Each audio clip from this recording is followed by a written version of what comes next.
Nous avons trouvé quelqu'un qui peut faire votre travail pour 60% de votre rémunération. Transformation numérique, a déclaré mon patron, après 13 ans de service. J'ai emballé mes affaires, sans dire un mot. 2 heures plus tard, mon téléphone n'a cessé de sonner. C'était le vice-président des opérations. Où êtes-vous?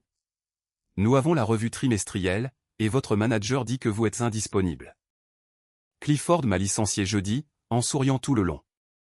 Nous restructurons la division des matériaux de construction, a-t-il dit, avec ce sourire narquois. De diplômé de Stanford. Nous avons trouvé quelqu'un qui peut moderniser nos opérations, pour 60% de votre rémunération actuelle. Transformation numérique.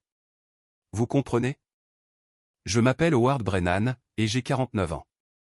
Je travaille depuis l'âge de 18 ans, et je sais à quoi ressemble le dévouement. Quand quelqu'un sait vraiment l'apprécier. Clifford avait cette façon de parler. Où il lâchait des mots à la mode comme si c'était des idées révolutionnaires. Puis souriait comme si son MBA rendait tout ce qu'il disait automatiquement. Brillant. Il l'a refait, à ce moment précis. Il affichait cette même expression. Condescendante, qu'il utilisait lorsqu'il m'expliquait pourquoi mes 13 ans d'expertise dans la fourniture de construction étaient une pensée héritée du passé, qui nécessitait une mise à niveau. J'avais donné 13 ans de ma vie à Midwest Construction Supply. 13 ans à bâtir un réseau logistique, qui acheminait pour 280 millions de dollars de matériaux de construction par an, à travers 9 États. Quand j'ai commencé, nos centres de distribution étaient de véritables désastres. Les pièces d'équipement lourds étaient éparpillées partout, il n'y avait aucune rotation systématique, et les fournisseurs menaçaient de nous lâcher, parce que les commandes étaient sans cesse gâchées. Le précédent responsable logistique avait démissionné au bout de 8 mois. Affirmant que la complexité était impossible à gérer. J'ai accepté le poste. Parce que j'avais besoin d'un travail stable. Ma femme Beverly développait son cabinet immobilier, nos fils Colton et Landon se dirigeaient vers l'université. Et mon père Eugène commençait à avoir besoin d'aide pour son traitement contre le diabète. Et les prêts hypothécaires, eux, ne se soucient pas de vos aspirations professionnelles. Durant ces 10 premiers mois, j'ai travaillé jusqu'à minuit. Presque tous les soirs. J'ai appris à connaître chaque pièce que nous transportions, chaque calendrier de livraison des fournisseurs, quels fabricants étaient fiables, et lesquels nécessitaient une surveillance constante. J'ai compris que les additifs pour le béton nécessitaient des contrôles de température spécifiques. Les lourdes poutres en acier nécessitaient un équipement de manutention spécial. Certains traitements chimiques ne pouvaient pas être stockés ensemble, en raison de réactions d'incompatibilité. J'ai mis au point des systèmes de suivi qui surveillaient tout en temps réel, créaient des algorithmes d'optimisation des zones qui maximisaient l'efficacité, et négociaient avec les fournisseurs, jusqu'à ce qu'ils fassent à nouveau confiance à nos opérations. Il a fallu 4 ans pour que tout fonctionne sans heurts. Après cela, le système tournait tout seul. Les matériaux circulaient de manière fluide, des fabricants vers les chantiers de construction. Les niveaux de stock restaient optimaux. Les fournisseurs ont cessé de se plaindre, et ont commencé à louer notre fonctionnement. Mon patron de l'époque, Hugh Morrison, disait souvent de moi. Il fait passer la logistique complexe pour un jeu d'enfant. Puis Clifford est arrivé, il y a 18 mois. Le siège l'a transféré du bureau de Denver. Il avait 30 ans, un MBA tout frais de Stanford, et 0 expérience pratique de la logistique. Ils lui ont confié la division, parce qu'il parlait d'optimisation et d'automatisation dans toutes ses présentations. Il ne m'a jamais demandé comment nos systèmes fonctionnaient, et n'a jamais cherché à comprendre les relations que j'avais tissées avec les fournisseurs, ni pourquoi certains processus existaient. Il voulait simplement des tableaux de bord, qui le fassent paraître innovants. Lorsqu'il présentait ses rapports à la direction générale. Donnez-moi des analyses en temps réel, disait-il. J'ai besoin d'indicateurs clés de performance, qui démontrent l'excellence opérationnelle. Préparez-moi une Présentation, que je puisse utiliser avec la direction. Je le faisais à chaque fois, parce que c'était mon travail. Mais Clifford agissait comme si les résultats tombaient du ciel, comme si n'importe qui pouvait gérer ce que j'avais mis plus d'une décennie à bâtir. En réunion, il disait aux gens, nos systèmes d'automatisation tournent pratiquement tout seuls désormais. Une opération très rationalisée. Ce n'était pas rationalisé.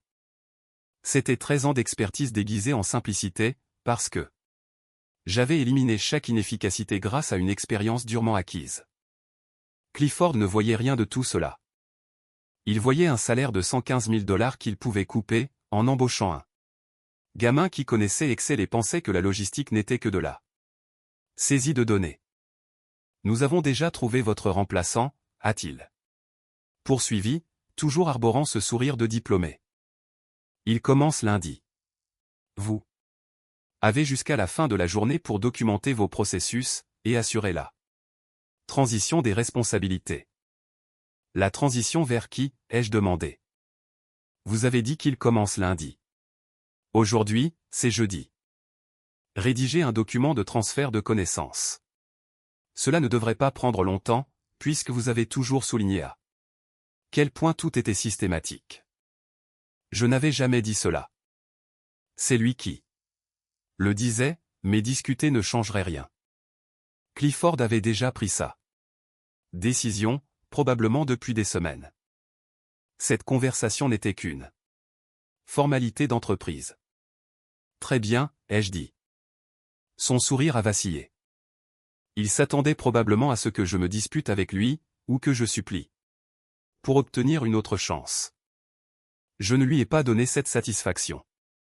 Je suis retourné à mon bureau.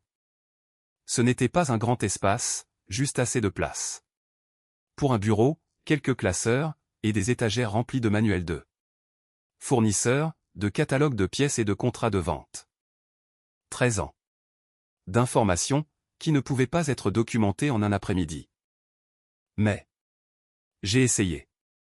J'ai sorti mon ordinateur portable, et j'ai commencé à taper les coordonnées des fournisseurs, les calendriers de livraison, les vendeurs qui nécessitaient des délais de 3 semaines pour la fabrication de l'acier, ceux qui étaient systématiquement en retard pour les composants en béton et nécessitaient un stock de sécurité. Les matériaux ayant des exigences de stockage particulières, les clients difficiles qui demandaient une attention accrue, la façon de lire, les algorithmes d'optimisation que j'avais développés, et le moment où il fallait ajuster les rotations saisonnières des stocks pour les équipements divers. Au bout de 8 pages, j'ai réalisé à quel point tout cela était inutile. Mon remplaçant ne comprendrait rien à tout cela sans contexte, sans voir le fonctionnement en temps réel, et sans commettre les erreurs inévitables pour en tirer des leçons, comme je l'avais fait. Ce n'était pas le genre d'information qu'on apprend dans un document. C'était un savoir institutionnel, forgé par l'expérience. Clifford est passé vers 14 heures. Comment avance la documentation? Elle avance, ai-je dit. Il a hoché la tête, et est parti. Personne d'autre n'a fait allusion à ce qui se passait. Les nouvelles vont vite dans ce genre d'endroit. Mais les gens gardent la tête basse. Tout le monde a besoin de son chèque de paie, et tout le monde a des factures à payer. Je le comprenais parfaitement. L'après-midi semblait bien étrange. Les bruits habituels de l'entrepôt continuaient autour de moi. Les chariots élévateurs, les palettes qu'on déplaçait, le grésillement des radios entre les zones, et les camions de livraison qui faisaient marche arrière vers les quais de chargement. Tous les systèmes que j'avais bâtis fonctionnaient parfaitement.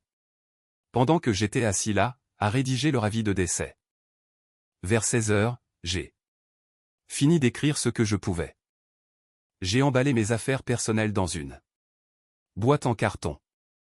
Une tasse à café du pique-nique de l'entreprise d'il y a 6 ans, une veste que je gardais ici pour les traversées froides de l'entrepôt, quelques photos de famille, et une petite plante qui avait survécu par miracle, malgré le peu de lumière du bureau. pas grand-chose à montrer, pour 13 ans de service.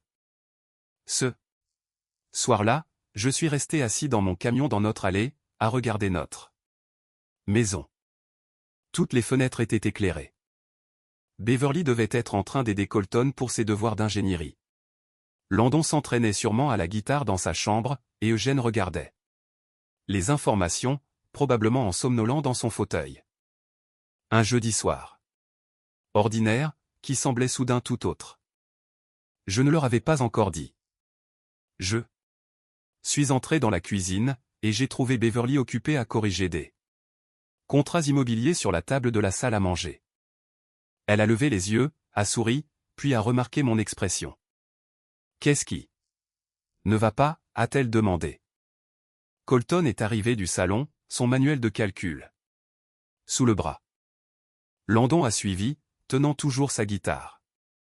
Eugène est arrivé du bureau en traînant les pieds, avançant lentement avec son déambulateur. Ils ont tous senti que quelque chose avait changé. J'ai été licencié aujourd'hui. Ai-je dit. Inutile de dorer la pilule. Personne n'a rien dit, et le silence a semblé durer une éternité. Puis Beverly s'est levée, s'est approchée, et m'a pris dans ses bras, sans dire un mot, juste en me serrant fort. Les garçons sont restés là où ils étaient, en train d'assimiler la nouvelle. Eugène s'est installé sur une chaise de la cuisine.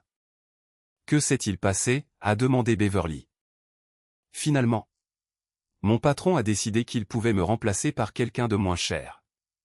Transformation numérique, comme il dit. C'est de la folie, a dit Colton. Tu as construit toute cette opération. Tu nous en racontes des histoires depuis des années. Ouais, ai-je dit, je sais. Et pour l'université, a demandé doucement Landon. Il était en 2e année à l'université d'État, et Colton était en 3e année à Tech. À eux deux, nous devions faire face à 46 000 $ de frais de scolarité pour le semestre suivant. Et le traitement de papa, a ajouté doucement Eugène. Ces fournitures pour le diabète nous coûtaient 420 $ par mois. On va trouver une solution, a dit Beverly, mais je voyais bien les calculs commencer dans sa tête. Les commissions immobilières étaient bonnes quand elles tombaient, mais elles restaient imprévisibles. Mon salaire était notre socle stable. As-tu une indemnité de départ, a-t-elle demandé. Ils n'en ont pas mentionné. Je ne pense pas que cela ait été planifié correctement. Qu'est-ce que cela veut dire? Je ne suis pas encore sûr. Cette nuit-là, je suis resté éveillé à fixer le plafond. Après 28 ans de mariage, Beverly savait qu'il ne fallait pas me demander de détails, alors que j'étais encore en train d'assimiler la situation. Mais je sentais son inquiétude, dans le fait qu'elle ne dormait pas non plus. Le lendemain matin, j'ai pensé à Leonard Foster. Il avait été vice-président des opérations pendant 17 ans, supervisait 7 centres régionaux, et gérait environ 500 employés à travers le Midwest. Clifford dépendait de quelqu'un qui relevait de Léonard, donc ils n'avaient jamais travaillé directement ensemble, mais Léonard et moi avions une relation qui remontait à 9 ans. Tout avait commencé quand l'un de nos fournisseurs avait essayé de nous surfacturer des poutres en acier d'urgence, lors d'une crise sur un chantier d'hôpital. Le fournisseur pensait que nous étions aux abois. Il avait gonflé les prix de 400%, et s'attendait à ce que nous payions sans discuter. Le service de prévention des pertes voulait simplement accepter, disant que nous n'avions pas le choix, avec les échéances de construction qui approchaient. Ils m'ont demandé mon avis. J'ai analysé la situation, et j'ai dit, donnez-moi 6 heures. J'ai appelé tous les contacts que j'avais. J'ai trouvé d'autres fournisseurs capables de livrer les mêmes matériaux au prix standard. J'ai fait économiser 220 000 $ à l'entreprise sur cette seule commande. Léonard en a entendu parler, m'a appelé en personne pour me remercier, et a dit que ce genre de résolution créative des problèmes était exactement ce dont l'entreprise avait besoin. Après cela, il a commencé à prendre de mes nouvelles. Régulièrement. Tous les quelques mois, nous allions déjeuner dans ce resto près du centre de distribution principal. Rien de grandiose, juste des burgers et une bonne discussion. Il me demandait comment se déroulaient les opérations, à quels défis j'étais confronté, et comment allait ma famille. D'autres personnes trouvaient cela inhabituel. Pourquoi un VP irait-il déjeuner avec un responsable logistique? Mais Léonard privilégiait les résultats par rapport à la hiérarchie. Il se souvenait que j'avais fait économiser beaucoup d'argent à l'entreprise, au moment où la réflexion créative importait plus que le respect des procédures standards. Nous avions un déjeuner prévu aujourd'hui à 16h30. Nous le faisions toujours en fin d'après-midi, parce que ces matinées étaient chargées de réunions de direction. J'ai regardé ma montre, 16h15. Devais-je lui dire que j'avais été licencié, ou simplement annulé? J'ai décidé d'y aller. J'allais lui expliquer ce qui s'était passé. Il pourrait même m'aider à trouver autre chose au sein de l'entreprise. J'ai roulé en direction du restaurant. 18 minutes de trajet au milieu du trafic industriel, sur la même route que j'avais emprunté des dizaines de fois pour ces déjeuners. Je n'étais pas vraiment en colère, juste vide, comme si l'on m'avait retiré quelque chose d'important, et que je devais faire comme si tout était encore normal. Mon téléphone a commencé à vibrer alors que je me garais sur le parking. Le nom de Léonard s'affichait à l'écran. Je l'ai laissé sonner, pensant que je lui expliquerais en personne dans 10 minutes. Il a sonné à nouveau. Encore? Au 5e appel, j'ai répondu. Où êtes-vous? La voix de Léonard avait un ton cassant, que je ne lui avais jamais connu. Nous avons la revue trimestrielle de la construction dans 20 minutes, et votre manager n'arrête pas de dire que vous êtes indisponible. Que se passe-t-il? Je n'ai pas démissionné. Ai-je dit? Clifford m'a licencié ce matin. Il a dit qu'il avait trouvé quelqu'un qui pouvait faire mon travail pour moins d'argent. Silence. J'entendais la respiration de Léonard, et le bruit de fond de son bureau. Il a fait quoi? Licencié. Il m'a dit de remballer mes affaires, et de rédiger des documents de transition pour mon remplaçant. Je regarde l'ordre du jour. En ce moment même, a dit Léonard. Sa voix avait changé, devenant plus froide. Vous êtes inscrit comme présentateur pour le rapport d'efficacité opérationnelle, l'analyse trimestrielle des performances des fournisseurs, et les résultats d'optimisation du centre de distribution. Nous faisons cela tous. Les trimestres, Howard, et vous n'en avez jamais manqué un seul. Je sais. J'avais l'intention d'y être. Puis Clifford m'a appelé dans son bureau, et m'a dit que c'était fini pour moi. Encore du silence. Puis, restez près d'eux. Votre téléphone. Il a raccroché.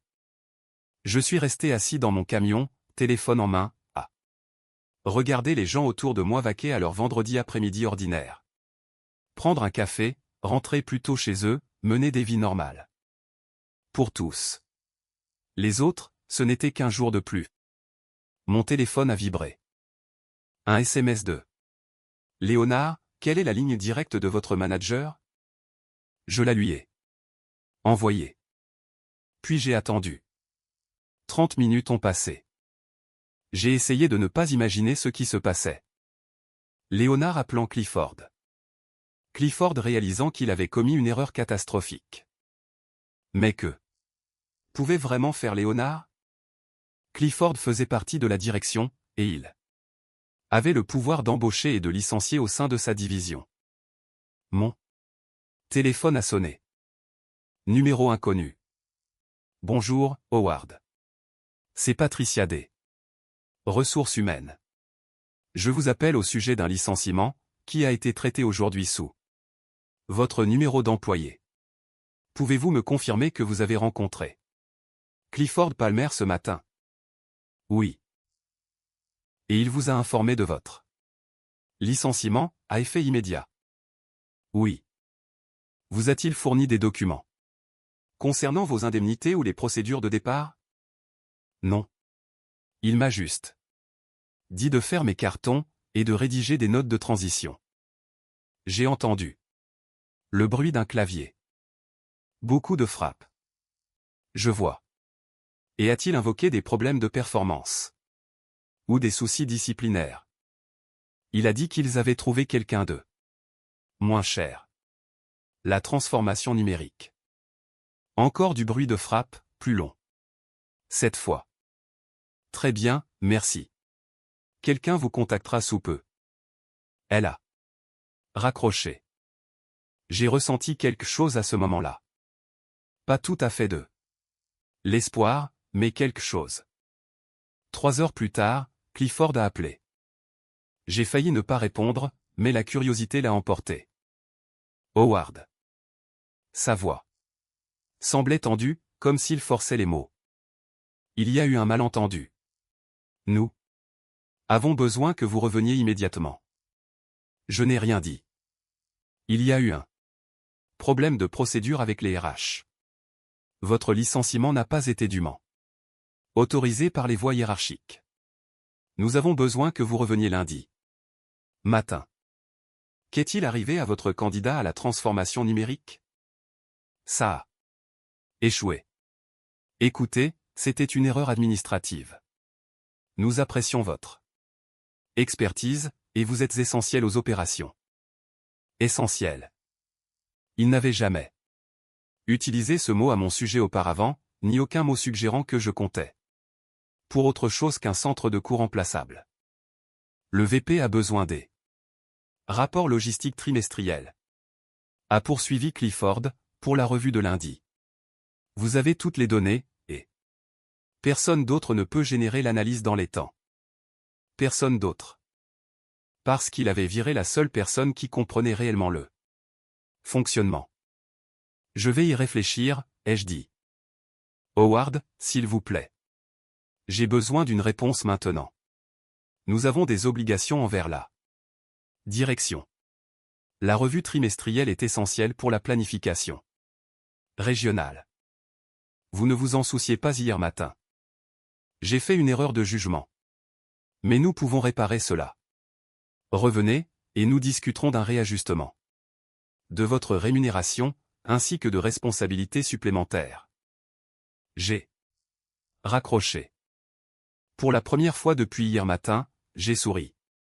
Ce week-end-là. J'ai tout raconté à Beverly, l'intervention de Léonard, l'appel paniqué de Clifford, et la satisfaction de voir quelqu'un réaliser qu'il avait jeté quelque chose de précieux. Qu'est-ce que tu vas faire, a-t-elle demandé. Je ne reviendrai pas. Ai-je dit. Pas pour travailler pour quelqu'un qui me croyait jetable. Mais la recherche d'emploi, et le traitement de papa. On va trouver une solution. Tu m'as toujours dit que je devrais me valoriser davantage. Elle a hoché la tête. Je peux faire des visites supplémentaires. Colton peut postuler à un programme d'études travail. L'assurance d'Eugène couvre une partie de ses soins, nous allons gérer. Les garçons l'ont mieux pris que ce à quoi je m'attendais. Landon semblait même fier que je me sois défendu. Colton a commencé à chercher des options d'aide financière, sans qu'on lui demande. Eugène m'a juste tapoté l'épaule, et a dit « Parfois, il faut savoir ce que l'on vaut, mon fils. » Lundi matin, Clifford m'a appelé cette fois. Je n'ai pas répondu. À midi, mon téléphone sonnait sans arrêt. Différents entrepôts, différentes équipes, tous posaient les mêmes questions. Où certains matériaux étaient-ils stockés? Quel fournisseur contacter pour les commandes d'urgence? Comment lire les rapports d'optimisation que j'avais créés? Gilbert Martinez, du centre de Kansas City, a appelé vers 13 heures. Et, c'est Howard? Écoute, je sais que tu n'es plus là, mais nous avons une crise. Il y a une livraison de poutres en acier qui devait aller au chantier de l'hôpital ce matin, et personne ne sait où elles sont stockées. Ton remplaçant. Cherche dans la zone 9, mais je pense que c'est faux. C'est dans la zone 14. Ai-je dit, section climatisée, étiquette jaune. Merci. Ça fait 4 heures qu'il cherche. Gilbert a raccroché. 45 minutes plus. Tard, autre appel. Un autre centre de distribution. La livraison d'un fournisseur était incorrecte, des additifs pour béton qu'il n'avait pas commandé, et personne ne savait qui contacter pour les retours. Je les ai guidés à travers la procédure. Puis un autre appel, et encore un autre. La voix de Clifford devenait plus désespérée à chaque fois. S'il vous plaît. Tout est en chaos. Rien n'est là où le système dit que cela devrait être. Les fournisseurs appellent pour des commandes manquées. Le remplaçant dont vous avez parlé a démissionné au bout de 2 jours, disant que le travail était totalement différent de ce qu'on lui avait décrit. Qu'avez-vous décrit? Saisie de données, suivi de base des stocks. Je ne réalisais pas que c'était si complexe. Vous faisiez paraître cela si facile. Encore cette phrase. Facile. Vous n'avez jamais demandé comment cela fonctionnait, vous vouliez juste des résultats. Je le demande maintenant. Revenez, fixez votre salaire. J'y ai pensé. Revenir, obtenir une augmentation. Retrouver quelque chose de familier. Mais j'avais passé 13 ans à construire des systèmes pour quelqu'un qui n'avait jamais apprécié mon expertise, qui me croyait facilement remplaçable, et qui souriait en me licenciant. Non, ai-je dit. Howard, s'il vous plaît. La revue trimestrielle a lieu lundi. La direction exige une analyse opérationnelle complète, des métriques de performance des fournisseurs, des rapports d'efficacité de distribution, et des données d'optimisation des coûts. Je ne sais même pas ce que la moitié de tout cela veut dire. Vous auriez dû l'apprendre, quand vous en aviez l'occasion. J'ai raccroché. Les 3 semaines suivantes ont été les plus étranges de ma carrière. Je passais mes matinées à postuler à des offres, et mes après-midi à répondre aux appels de mon ancien lieu de travail. L'opération s'effondrait en temps réel, des matériaux étaient expédiés sur de mauvais chantiers, des composants critiques restaient dans des zones de stockage inadaptées et se dégradaient sous l'effet des intempéries, tandis que les fournisseurs menaçaient de résilier leur contrat. Tant les commandes étaient chaotiques. J'ai commencé à sélectionner les appels auxquels je répondais. Juste assez d'aide pour éviter un désastre total, mais pas assez pour sauver Clifford des conséquences de sa décision. Léonard a appelé une fois durant cette période. Ça va? Oui, je cherche du travail. Bien. Je sais que la situation n'est pas idéale pour les opérations, mais Clifford a besoin de comprendre ce qu'il a jeté, ce que vous avez bâti. Certaines personnes n'apprennent que par les conséquences. Et s'il ne parvient pas à s'en sortir? Alors nous prendrons d'autres dispositions. Mais ce ne sont plus vos affaires. Vous avez donné 13 ans, vous ne nous devez plus rien. Il avait raison, je ne leur devais plus rien. La recherche d'emploi a été plus difficile que prévu, non pas en raison de mes qualifications, mais à cause du moment. La plupart des entreprises voulaient un démarrage immédiat, et je me montrais exigeant sur l'adéquation du poste. Je n'allais pas me précipiter dans une autre situation, où l'expérience n'était pas valorisée. J'ai eu 4 entretiens prometteurs, un avec un concurrent régional, un avec une entreprise de fabrication qui étendait sa distribution, un avec un fournisseur de construction cherchant à créer sa logistique à partir de zéro, et un avec une start-up fondée par un ancien combattant. L'entretien avec le concurrent s'est bien passé, mais quelque chose me chiffonnait. Il n'arrêtait pas de me poser des questions sur les faiblesses de mon ancien employeur, et sur les informations internes que je pouvais apporter. Je ne voulais pas brûler mes vaisseaux, ni faire de l'espionnage industriel. Ce n'est pas ma façon de fonctionner. L'entreprise de fabrication était solide, mais elle cherchait quelqu'un pour maintenir ses systèmes existants, pas pour les améliorer.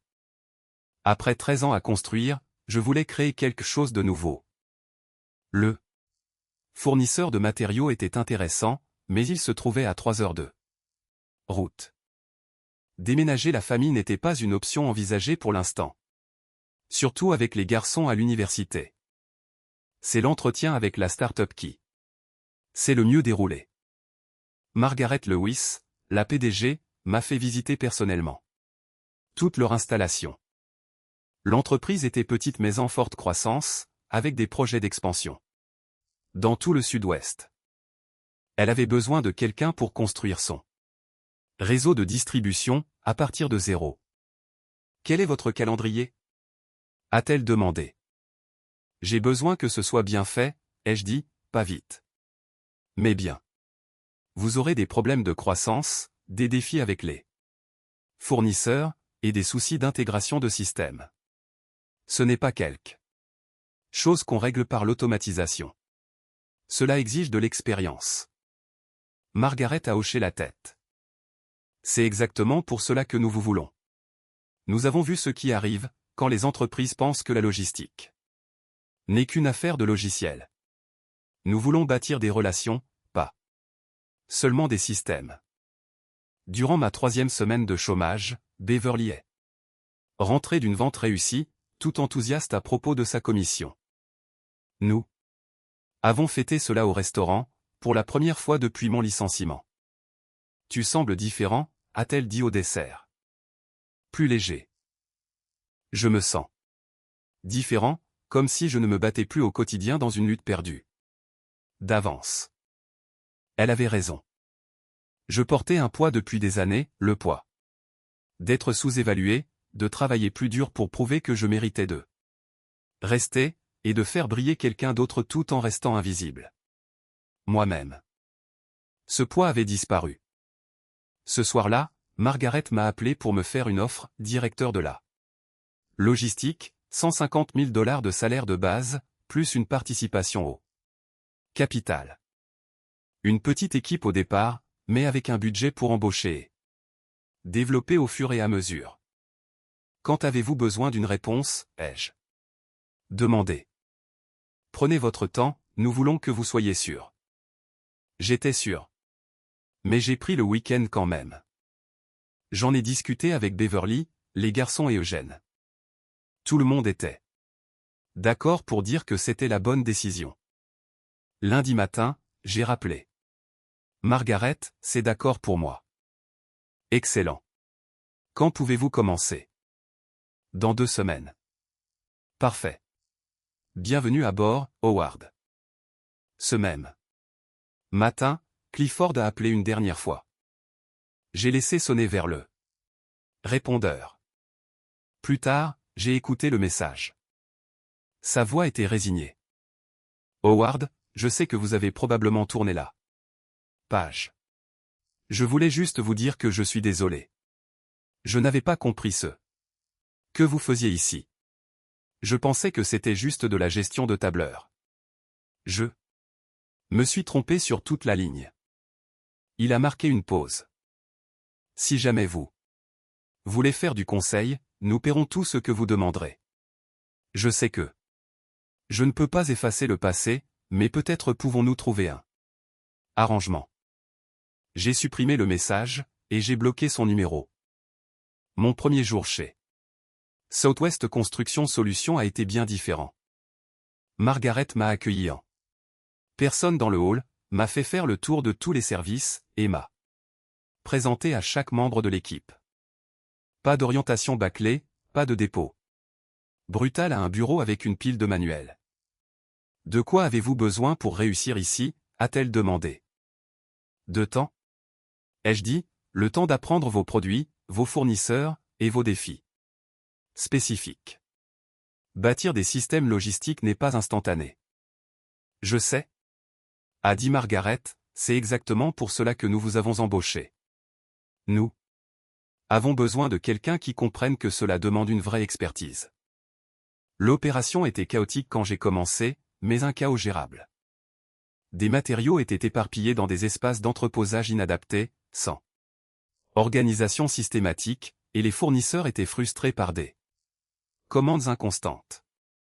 J'avais déjà vu cela. Je savais comment y remédier. J'ai passé mon premier mois à apprendre chaque gamme de produits, chaque relation avec les fournisseurs, chaque goulet d'étranglement du flux de travail, en prenant des notes, en posant des questions, et en établissant des cartes mentales de la façon dont tout était connecté. Margaret faisait le point chaque semaine, sans faire de micro-gestion. Simplement présente. Comment ça va?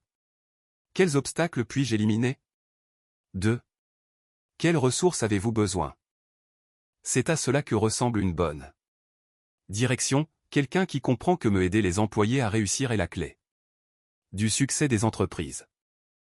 Pendant ce temps, des histoires me parvenaient de Midwest Construction Supply, par l'intermédiaire de contacts du secteur.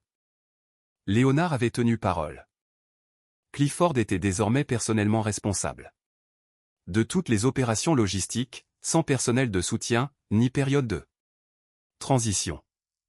Chaque décision passait par lui, et chaque erreur lui retombait dessus. Et des erreurs, il y en avait à l'appel. Roland Stevens m'a appelé au cours de ma 2e semaine.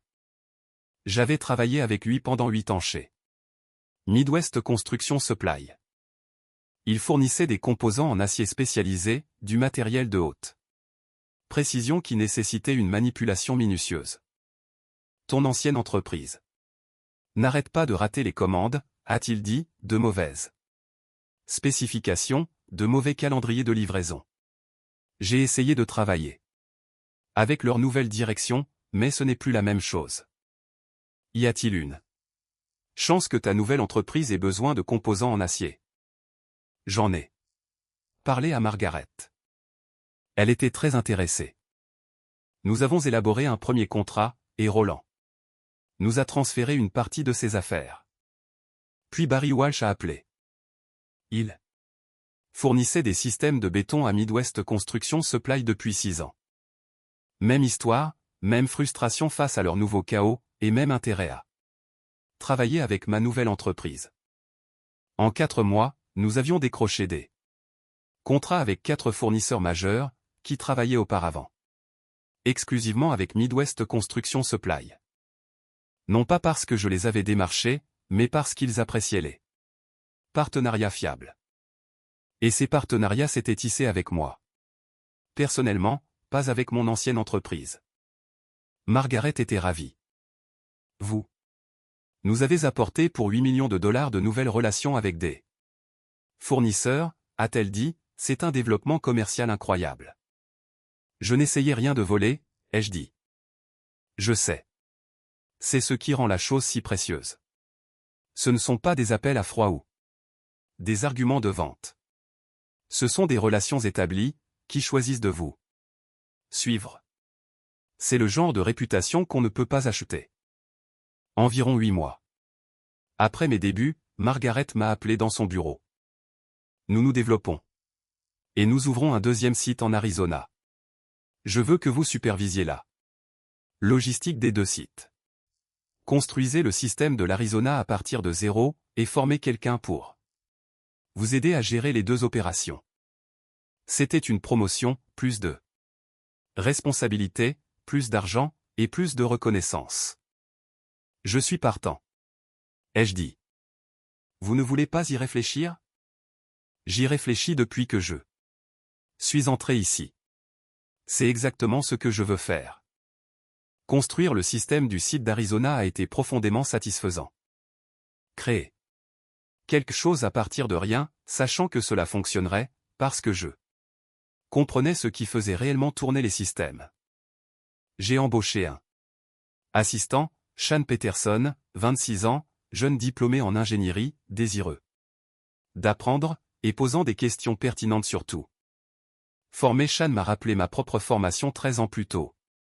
Lui montrer comment les matériaux circulent dans les réseaux de distribution, pourquoi certains composants nécessitaient des conditions de stockage particulières. Comment lire les habitudes des fournisseurs, et quand anticiper les problèmes. Avant qu'ils ne deviennent des crises. Il a tout absorbé, pris des notes. Détaillé, commis des erreurs, et en a tiré des leçons. C'est à cela que devrait ressembler une succession.